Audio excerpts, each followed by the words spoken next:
El Instituto Nacional Electoral es una institución del Estado mexicano producto de las múltiples transformaciones que han experimentado los procesos electorales en México. Además de emitir la credencial para votar con fotografía y organizar las elecciones, el INE desempeña una serie de actividades para garantizar que los ciudadanos ejerzan, en libertad, su derecho al voto. En el INE se ha cristalizado la lucha de la ciudadanía por contar con procesos electorales equitativos, limpios y confiables. Una lucha cuya historia alcanzó su punto más alto en la segunda mitad del siglo XX.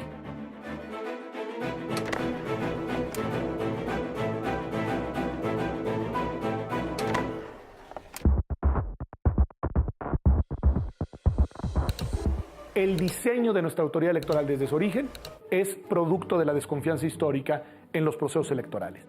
Los procedimientos que supone nuestro sistema electoral, la institucionalidad electoral que nos hemos dado en México, no serían necesarios. Pero cuando la desconfianza es el eje vertebrador, no solamente lamentablemente de la vida pública, sino también en muchos sentidos de la vida privada, me parece que un sistema electoral como el que hemos venido construyendo en México, con estos blindajes abigarrados, hasta barrocos, plasmados en las leyes, y una institucionalidad como la que hemos construido es indispensable. Hoy todavía es indispensable.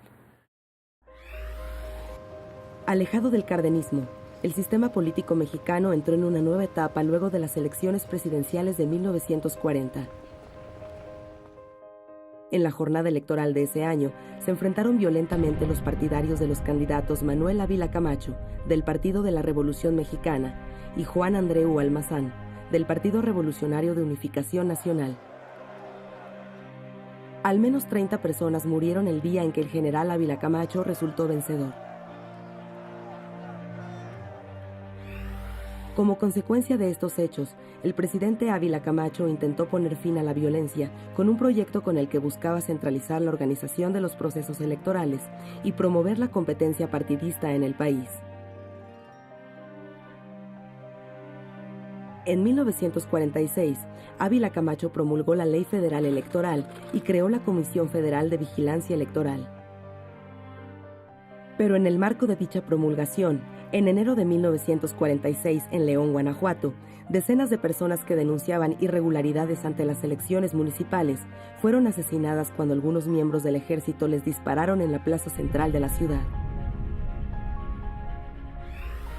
A partir de la transformación del PRM en el Partido Revolucionario Institucional, la violencia cedió su lugar a un mecanismo de control electoral orquestado por el partido oficial y el gobierno en turno.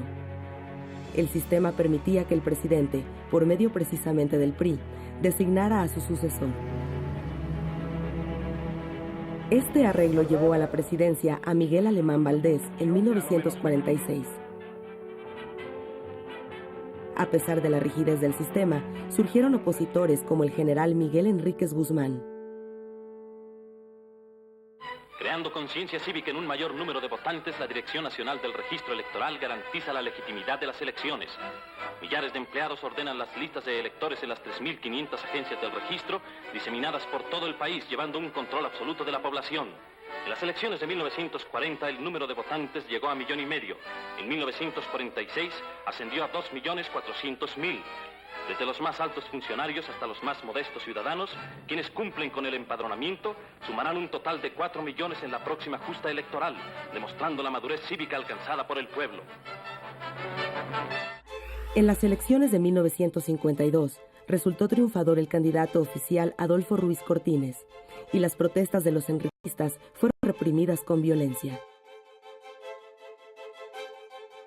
En estas condiciones de inequidad, ocurrió, no obstante, un avance histórico. En 1953, ya bajo el gobierno de Ruiz Cortines, se reconoció el derecho al voto a la mujer, que fue ejercido por primera vez en los comicios federales del 3 de julio de 1955. Más tarde, en 1963, durante la presidencia de Adolfo López Mateos, tuvo lugar una reforma electoral que permitió a los partidos minoritarios la posibilidad de tener diputados de partido. ¿Por qué se lleva a cabo la reforma del 63? Porque empieza a caer la participación electoral, que debe haber sido de todas formas muy pequeña. Es una reforma que lo que propone es una fórmula sui generis de representación proporcional para las oposiciones, porque les da temor que no haya manera de expresar el descontento, que de alguna manera las elecciones eran una válvula de escape. Gracias a esa reforma, entró al Congreso de la Unión un número mayor de diputados de partidos opositores, como el Partido Acción Nacional, el Partido Popular Socialista y el Partido Auténtico de la Revolución Mexicana.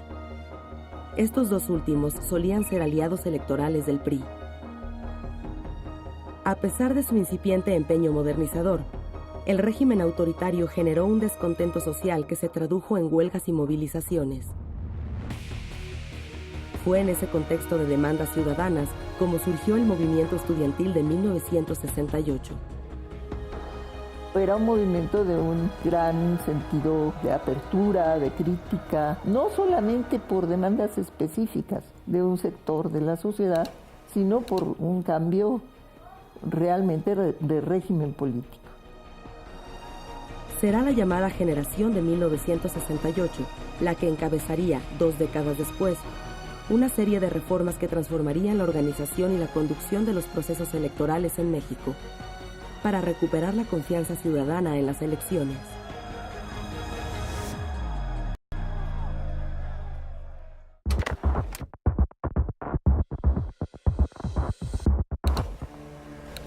La matanza del día 2 de octubre de 1968 en la plaza de Tlatelolco marcó un hito en la historia de México. ¿Qué expresa 1968? Si ustedes ven el pliego petitorio de los estudiantes, no hay una sola demanda de carácter académico, ninguna. Todas tienen que ver con una exigencia de liberalización, de abrir, de democratización. Van enfiladas directamente a los instrumentos del autoritarismo mexicano.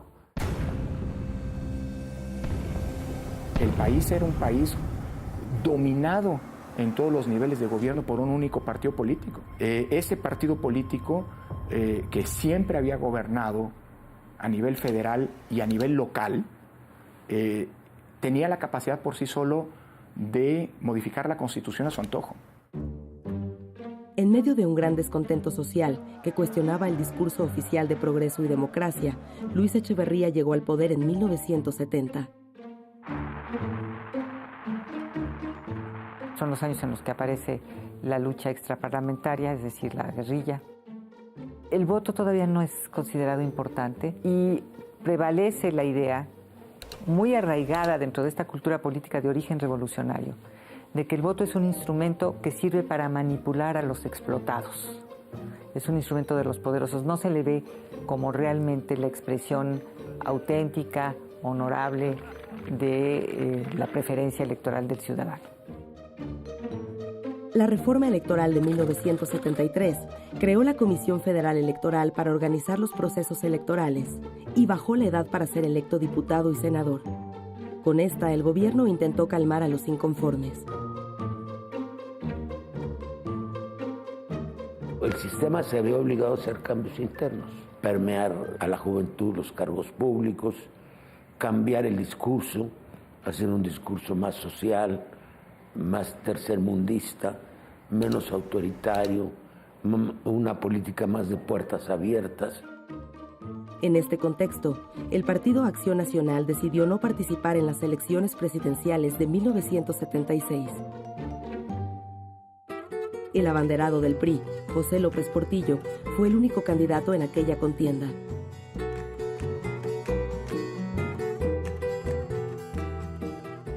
La ausencia de oposición urgió a una modificación en el sistema.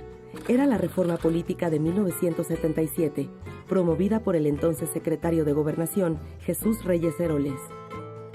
Entonces, ahí sí ves una reacción por parte del gobierno, desde luego obligada, presionada por los movimientos de la sociedad civil, en donde pues el gobierno hace una evaluación de cuáles serían los costos y los beneficios de dar cierta apertura controlada. La reforma de 1977 logró abrir espacios parlamentarios para la izquierda radical. Por primera vez, el Congreso albergó diputados comunistas. El PAN incrementó también el número de diputados federales, como evidencia de la pluralidad política alentada por la reforma.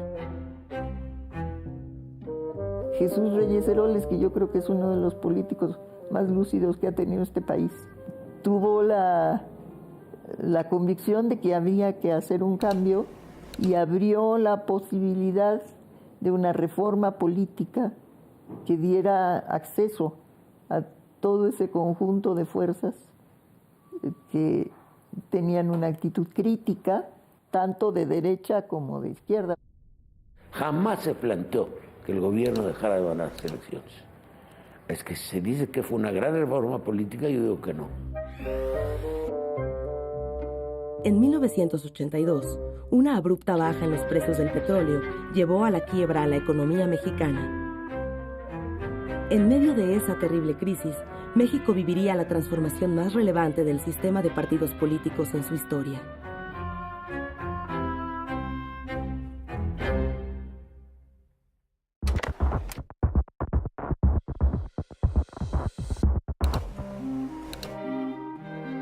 La presidencia de Miguel de la Madrid enfrentó, desde 1982, una profunda crisis que desató una gran cantidad de protestas de obreros, campesinos, ciudadanos de clase media y empresarios. Toda una serie de expresiones de descontento, porque ese partido revolucionario institucional, que en sus orígenes fue un partido con bases populares, pues fue perdiendo las bases populares y se fue volviendo una burocracia política pues muy aferrada, podríamos decir, a los mecanismos de poder. Yo creo que en ese marco de crisis, pues partidos de oposición, destacadamente el Partido Acción Nacional, pues atrajo a muchos votantes de capas medias, empresarios, profesionistas. En 1983, el PAN impulsó desde el norte una nueva alternativa política. Luis H. Álvarez ganó la presidencia municipal de la capital de Chihuahua y Francisco Barrio ganó en Ciudad Juárez. Sumada a estas derrotas del partido oficial, el sismo que sacudió la Ciudad de México en 1985 evidenció un gobierno ineficaz para atender el desastre y una sociedad civil solidaria frente a la adversidad. Sociedad que se expresaba ya en movimientos vecinales, feministas y de derechos humanos. Yo creo que en la década del 80 empieza un proceso interesante que da lugar al movimiento ciudadano que fue tan definitorio como fue Alianza Cívica, que tuvo un protagonismo tan importante en la década del 90 y en los procesos de ciudadanización y construcción del entramado de instituciones electorales autónomas. En lo político, se vislumbraban cambios institucionales para organizar las elecciones. Bueno, la autocalificación de la elección fue un referente en México durante muchísimos años y le correspondería en ese momento a las autoridades, sobre todo a la Secretaría de Gobernación, el organizar la elección cuando la calificación la hacía de manera interna los propios órganos legislativos. De ahí la necesidad, a través de los requerimientos de la ciudadanía, a que se creara una instancia distinta a estas para que se organizara una elección. El Código Federal Electoral de 1986 se orientó a darle mayor credibilidad a las elecciones. Sin embargo, las inercias por controlar los comicios continuaron. Ese año, en las elecciones para gobernador en Chihuahua, se acusó al PRI de efectuar un fraude. Pues eran elecciones totalmente desequilibradas. Los medios de comunicación cubrían de una manera las campañas oficiales y de otra a las campañas de los partidos de oposición. Los recursos financieros con los que contaba el partido gobernante, el PRI, y los recursos con los que contaban los partidos opositores eran igualmente abismales, pero aún así pues la vía electoral empezaba cada vez más a atraer a grupos sociales, a personas, a destacamentos que veían en esa vía una promesa de transformación. Las señales de cambio se atisbaron gracias al nuevo Código Federal Electoral, que permitió las coaliciones y los frentes electorales. Además de introducir el criterio de representación proporcional en la integración de la Comisión Federal Electoral en 1987. Ese mismo año fue creado, además, el Tribunal de lo Contencioso Electoral, que significó una innovación institucional para atender asuntos de orden político electoral en el ámbito administrativo. Más adelante, en el seno del partido oficial, el PRI, surgió una corriente de izquierda que se separó del partido, el Frente Democrático Nacional, que representado por Cuauhtémoc Cárdenas, contendió a la par del candidato del PAN, Manuel J. Cloutier, y del priista Carlos Salinas de Gortari por la presidencia de la República en 1988. La autoridad electoral, encabezada por el secretario de Gobernación, dio la victoria al candidato del PRI tras una cuestionada falla técnica en el cómputo de los votos. Hubo un fraude generalizado cometido contra la ciudadanía en su conjunto, contra el país en su conjunto, aparte de que hubo a lo largo del país mucha violencia, expulsión de representantes de la oposición con amenazas armadas, robo de urnas, robo de votos, en fin, desaparición de votos, en fin, hubo toda una serie de formas de ejercer violencia contra la oposición. Yo digo que hay, como en los malos chistes, 88 trajo una buena noticia y una muy mala. ¿Cuál fue la buena? Que por fin nos dábamos cuenta que las elecciones podían ser, incluso a nivel presidencial, realmente competidas. Y que la pluralidad política que existía en México ya no cabía bajo el manto de una sola organización, una sola ideología, un solo discurso. La mala noticia, la muy mala noticia, fue que ni las instituciones, ni la legislación, ni los operadores políticos estaban capacitados para procesar de manera limpia los resultados de esa elección. Y entonces lo que suscitó pues, fue una enorme crisis. Establecen plenamente el triunfo legítimo del ciudadano Carlos Salinas de Gortari.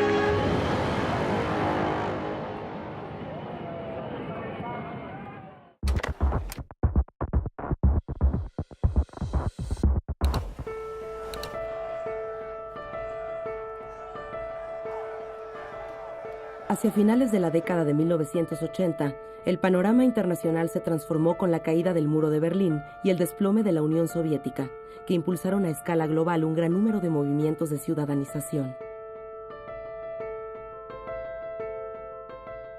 México también experimentó cambios de apertura política. En 1989 se creó el Partido de la Revolución Democrática y se reconoció el triunfo del opositor Ernesto Rufo Apel como gobernador de Baja California. En 1991, el líder social Salvador Nava emprendió la Marcha por la Dignidad, con la que consiguió la renuncia del gobernador de San Luis Potosí, electo en unos comicios que consideró fraudulentos. Después, en 1992, se presentó otra victoria panista en Chihuahua. Y en Michoacán, las elecciones estatales fueron impugnadas por el PRD, lo que tuvo como consecuencia que el gobernador electo pidiera licencia a los 21 días de haber tomado el cargo. En este clima de tensiones políticas, en 1990 se expidió el Código Federal de Instituciones y Procedimientos Electorales y se ordenó la creación de un organismo público para organizar las elecciones federales, el Instituto Federal Electoral, el IFE. Bueno, el Instituto Federal Electoral surge como producto de la reforma de 1989-1990. Se tira al cesto de la basura la Comisión Federal Electoral y se construye el Instituto Federal Electoral. Además de la creación de la credencial para votar, que en un inicio no contaba todavía con fotografía, con las reformas de 1990 se estableció que el Tribunal Federal Electoral sería el órgano encargado de resolver los recursos de apelación e inconformidad, con lo que quedó así como la única autoridad competente en materia contencioso electoral federal. Más tarde, en 1993, se otorgaron al IFE las atribuciones para que definiera topes a los gastos de campaña, expidiera las constancias de mayoría a los ganadores y declarara la validez de las elecciones de diputados y senadores, con lo que esto último vino a ser el primer paso para terminar con la calificación política de la elección. Al año siguiente, el 1 de enero de 1994, estalló en Chiapas el levantamiento armado del Ejército Zapatista de Liberación Nacional.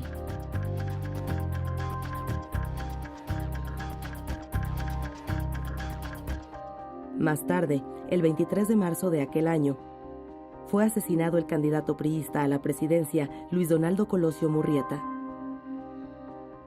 Para evitar que dichos eventos debilitaran el sistema político, se precipitó una reforma electoral que comenzó a gestarse a partir de las negociaciones entre la Secretaría de Gobernación, el IFE y los partidos, conocidos como los Acuerdos de Barcelona. Las conversaciones fueron propiciadas por el secretario de Gobernación y también presidente del Consejo General del IFE, Jorge Carpizo. La reforma de 1994 integró la figura de los observadores electorales e instituyó la figura de los consejeros ciudadanos, un paso histórico para ciudadanizar el sistema electoral. Y todos esos elementos fueron generando un clima de debilitamiento del partido que, bueno, lo fue llevando a la necesidad de aceptar los términos de un cambio. La primera gran apuesta por la ciudadanización de las autoridades electorales tiene lugar en 1994, en un momento crucial de la historia política del país. En la víspera de la elección se decide llevar a cabo una reforma electoral para renovar al árbitro en su Consejo General, el Consejo General del Instituto Federal Electoral, con un conjunto de ciudadanos. Es el primer paso que fue muy importante. La incorporación de tecnología fue indispensable para fortalecer la confianza en los procesos electorales. Producido por el Instituto Politécnico Nacional, el líquido indeleble se distinguió como una de esas innovaciones en 1994. En mayo de ese año se celebró también un hecho insólito. Los candidatos a la presidencia, Cuauhtémoc Cárdenas, Diego Fernández de Ceballos y Ernesto Zedillo, sostuvieron un debate televisado que fue visto por 40 millones de espectadores. Al final, el candidato priista Ernesto Zedillo ganó con el 49% de los votos. Y aunque el IFE era presidido todavía por el secretario de Gobernación, la incorporación de ciudadanos en la organización de las elecciones fue decisiva para que se construyera la autonomía plena del Instituto Federal Electoral.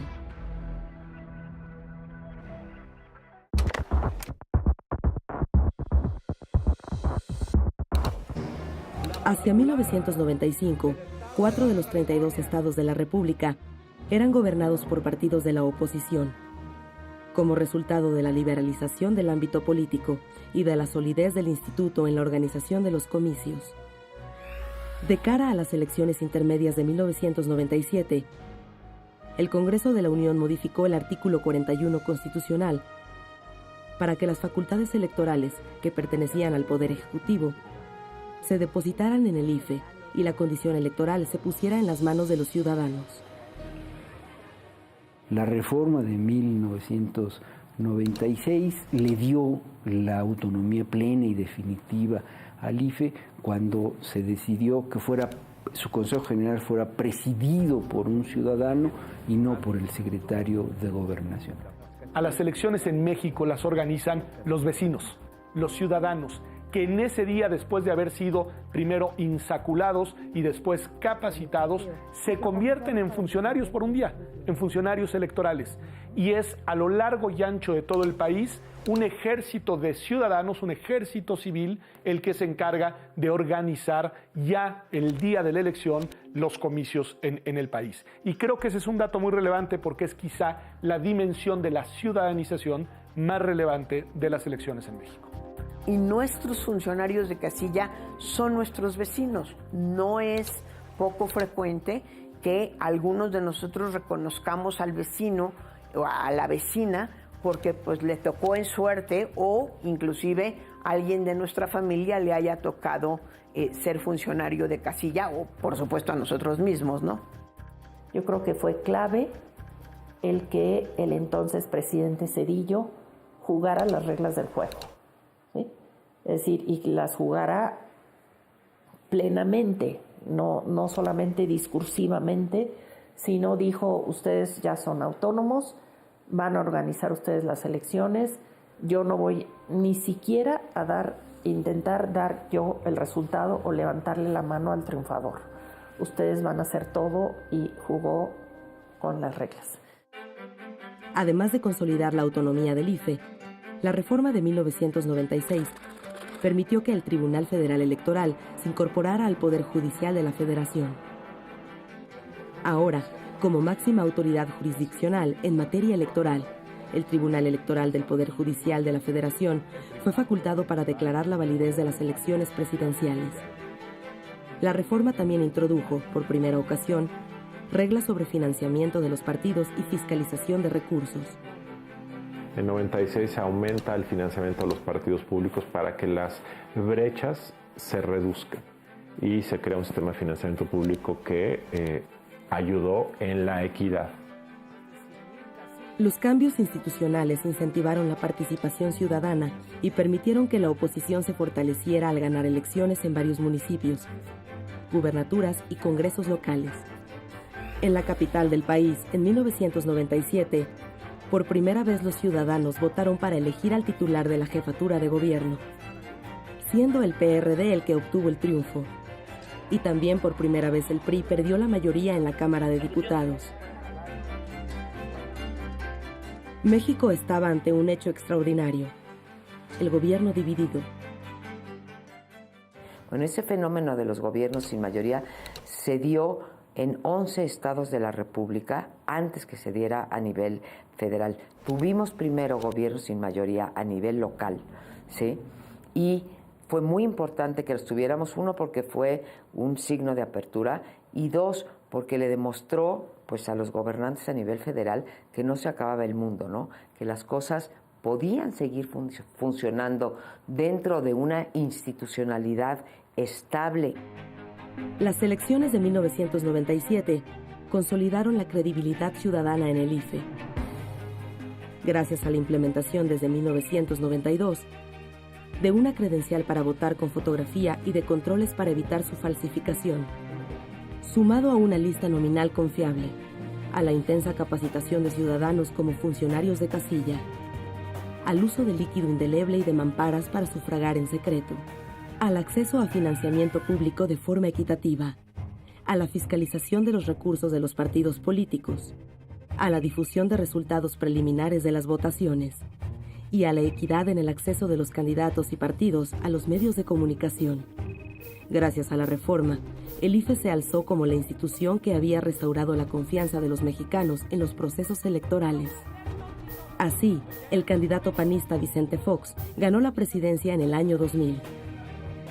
El trabajo del IFE fue definitivo para que, por primera vez en la historia, el poder presidencial pasara de un partido a otro de manera legal, ordenada y pacífica. Pues creo que mucha gente dijo, no, pues esto va en serio, el voto tiene potencia, los fenómenos de alternancia ya llegaron y seguramente no se van a evaporar.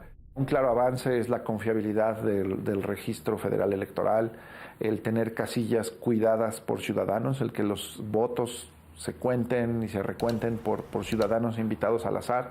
Entonces nuestras casillas son confiables, nuestro padrón electoral es confiable, el financiamiento público a partidos, pues también. La confianza en el IFE aumentó como consecuencia de las multas con las que fueron sancionados los partidos involucrados en los casos de financiamiento ilegal conocidos como Pemex Gate y Amigos de Fox. Además, el Tribunal Electoral calificó las elecciones como autoridad en materia de justicia electoral. Con esto, quedaba de manifiesto el poder del voto. En las elecciones intermedias de 2003, como había sucedido ya en el año 2000, ningún partido político alcanzó la mayoría absoluta en los órganos representativos. La democracia es un juego de confianza. Confianza en que los resultados electorales son legítimos y, por lo tanto, confianza de los perdedores acerca de que los resultados son adecuados y son justos. Entonces, yo creo que un primer elemento que hay que destacar que produjo la ciudadanización fue un incremento de la confianza en las instituciones electorales.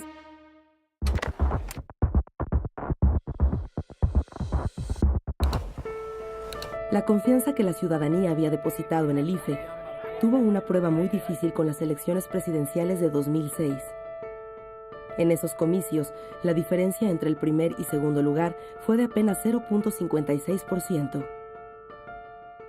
En 2006, con una elección reñida, ¿no?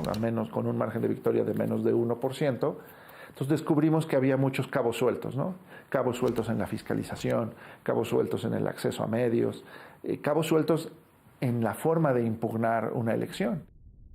Los candidatos se comportan de una manera irresponsable, se autoproclaman ganadores, tanto Calderón como López Obrador, y después este último, López Obrador, inicia un ataque frontal contra las instituciones electorales, acusa un fraude que no se ha comprobado después de más de 10 años de haberse celebrado aquellos comicios.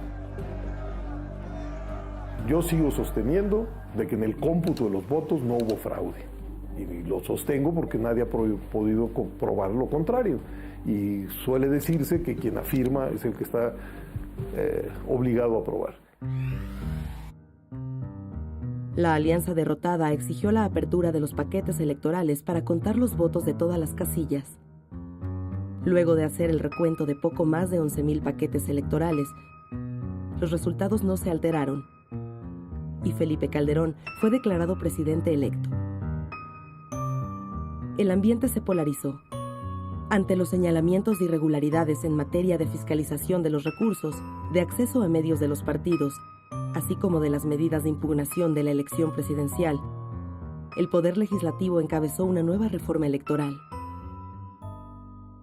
Después de la ya muy complicada elección de 2006, que daría pie a una reforma en 2007, que sería ajustada con algunas reformas posteriores y que después culminaría con la reforma de 2014, en la cual, entre otras cosas, se decide por nacionalizar la organización de los procesos electorales en México. La reforma de 2007 buscó reducir el gasto de los partidos y evitar vínculos con los medios de comunicación. Para lograrlo, a los partidos se les impidió contratar tiempos en radio y televisión por sí mismos. Con el nuevo modelo, solo el IFE distribuiría los tiempos en esos espacios a partir de fórmulas definidas en la propia ley. Y se prohibirían las campañas negativas y la propaganda de gobiernos en tiempos electorales.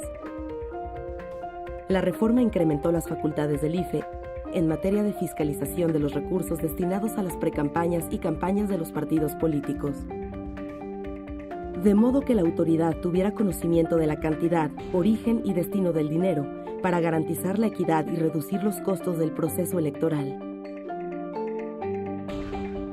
Debido a su apego a la ley en el ejercicio de sus funciones electorales y por la dedicación y profesionalismo en su desempeño, el Instituto ha sido reconocido a nivel internacional como un organismo electoral autónomo, comprometido con el desarrollo de los sistemas democráticos del mundo. Muestra de ello es la activa participación del INE en foros internacionales, la cooperación técnica en asuntos electorales que mantiene con otros países, y su presencia en la Comisión de Venecia, órgano que asesora a la Comisión Europea en temas constitucionales y electorales. Que México es un referente importante a nivel internacional a efecto sobre todo de asistencia técnica, porque México es un referente importante de cómo ha transitado de un esquema hegemónico de autoridad gubernamental a una ciudadanización de las instituciones que han organizado la elección. Las elecciones federales de 2012 y la puesta en práctica de las reformas que le antecedieron pusieron de manifiesto un conjunto de desafíos en materia electoral. a los que el Congreso de la Unión desahogó con una ley que nacionalizara aspectos fundamentales de los procesos electorales.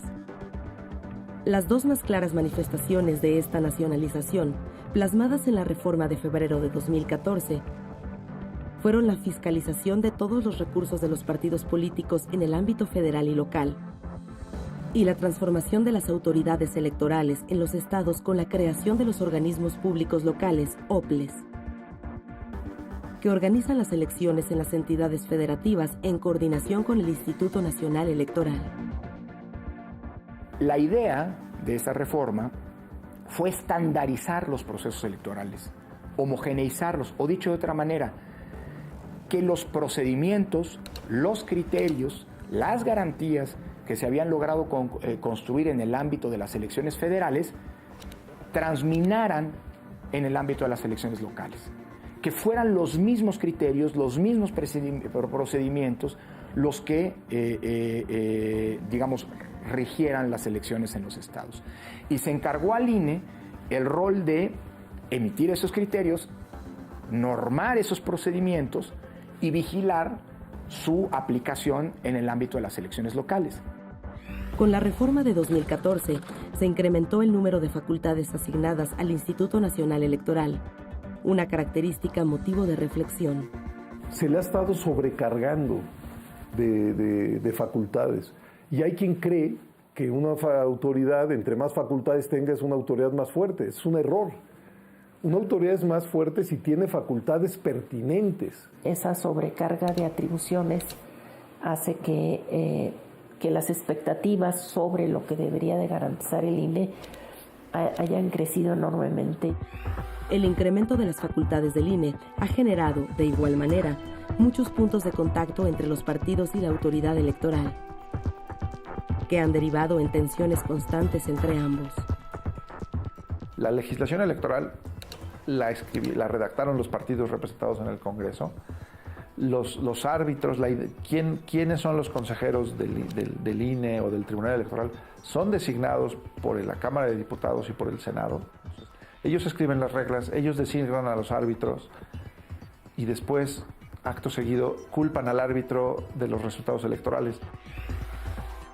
Para ampliar las opciones de participación de los ciudadanos que no se sienten representados por los partidos políticos, el Congreso integró, por medio de una reforma a la ley electoral, la figura de los candidatos independientes en el ámbito federal.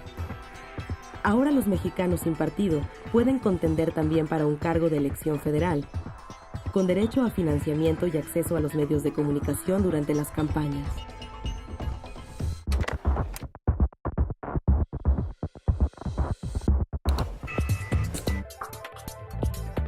A partir de la reforma del 2014 y con el objetivo de explicar con claridad las acciones e instrumentos de un sistema electoral que ha crecido en complejidad, pero que garantiza el ejercicio del voto libre, el INE ha creado el concepto de cadena de confianza.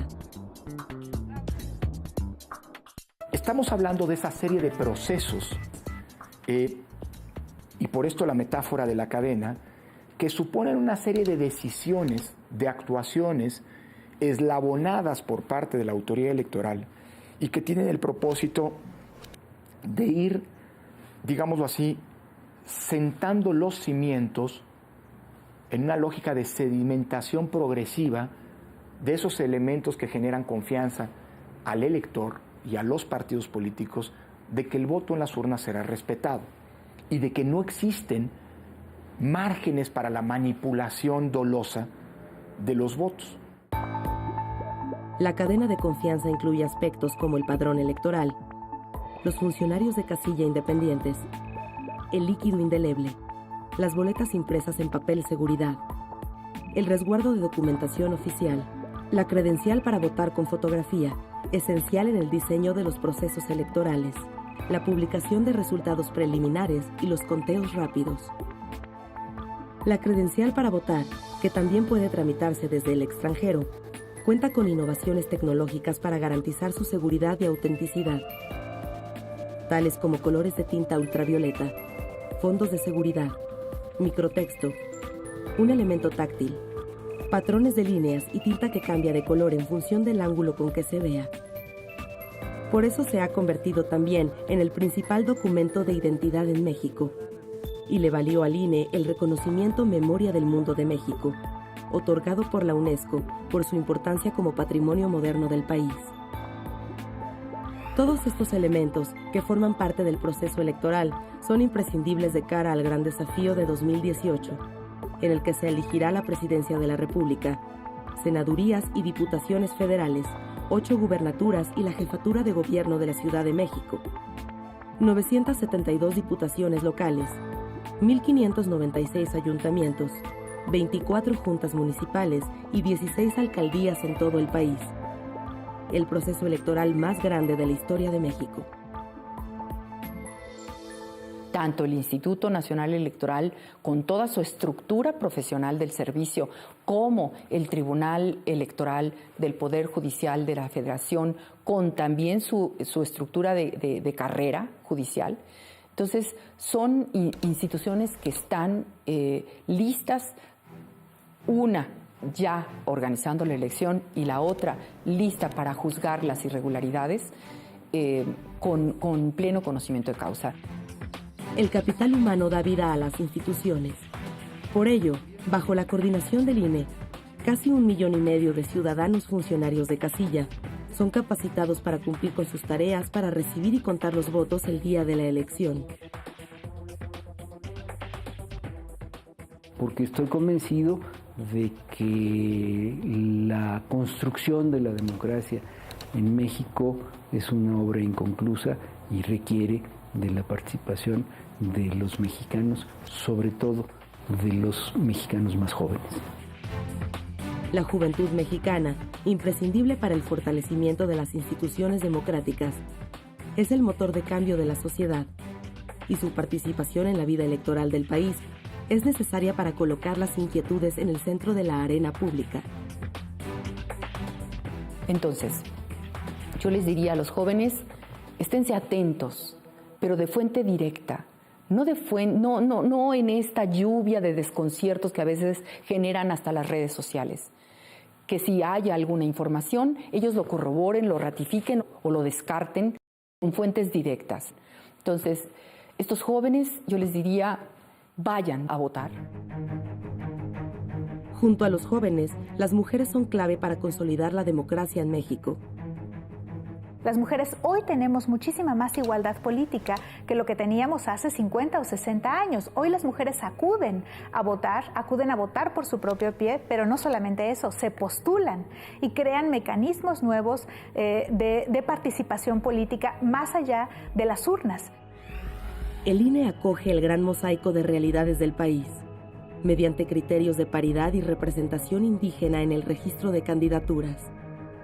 También reconoce la diversidad sexual, la identidad de género, las condiciones de vulnerabilidad de ciertos sectores de la población, así como las necesidades de representación de los mexicanos residentes en el extranjero. Todo ello con el fin de incrementar la confianza en el ejercicio del derecho al voto y de permitir que todos los mexicanos puedan ejercerlo independientemente de sus condiciones. Así, la construcción del padrón electoral, el monitoreo de medios de comunicación, la fiscalización de los ingresos y gastos de los partidos y los candidatos independientes, la organización de las elecciones, el perfeccionamiento continuo del programa de resultados electorales preliminares y los conteos rápidos, que informan con distintos fines la cantidad de votos emitidos en las elecciones, y la promoción de una cultura cívica de la sociedad mexicana son, todas y cada una, importantes funciones que convierten al INE en una institución indispensable para atender la organización de las elecciones en México y un referente a nivel mundial. Entonces, todos reconocemos que si alguien quiere ser presidente, gobernador, senador, diputado, alcalde, tiene que llegar por la vía de las elecciones. Y creo que el Instituto Nacional Electoral es uno de esos pilares que hay que también preservar. Creo que somos todavía una ciudadanía adolescente, porque estamos en la época como de rebeldía, ¿no? De propuestas, pero todavía no hemos logrado hacernos cargo y exigir con mayor eficacia a nuestras autoridades que cumplan con sus deberes y que evitemos pues ver lo que estamos viendo, ¿no? Estos casos de corrupción, de ausencia, de rendición de cuentas, de cinismo, ¿no? Y de distancia fuerte con la ciudadanía. El desafío que tiene el INE fundamental es que estas no solamente sean las elecciones más grandes, no solamente las elecciones más explicadas, sino también en consecuencia de lo anterior, que sean las elecciones más libres de nuestra historia. La ciudadanización del INE y su profesionalismo han sido los pilares para garantizar la existencia de elecciones donde el voto sea libre. Esto ha contribuido, de forma decisiva, a fortalecer la democracia como espacio para la deliberación y la contienda pacífica por el poder público. Hoy, el sistema electoral mexicano ha dejado de ser una entidad cerrada y monolítica para convertirse en una institución abierta y plural que garantiza la vida democrática de México.